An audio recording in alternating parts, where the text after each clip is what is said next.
নববর্ষের দিন আমি তোমানকের সঙ্গে কথা বলবো আমানকের আঞ্চলিক ভাষায়।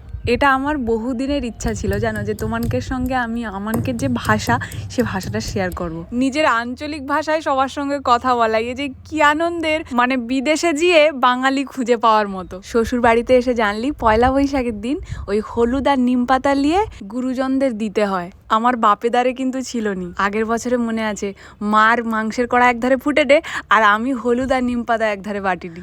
ঘরের জন্য মনটা খারাপ লাগে রে বটে, কিন্তু কি আর করা যাবে। তবে এটা বলতেই হবে, শ্বশুরবাড়ির সবাই আমাকে খুব ভালোবাসে। তোমাকে আগের দিন আমি এই মন্দিরের একটা ভিডিও শেয়ার করছিলি, সেখানে অনেকেই জয়গুরু বলছো।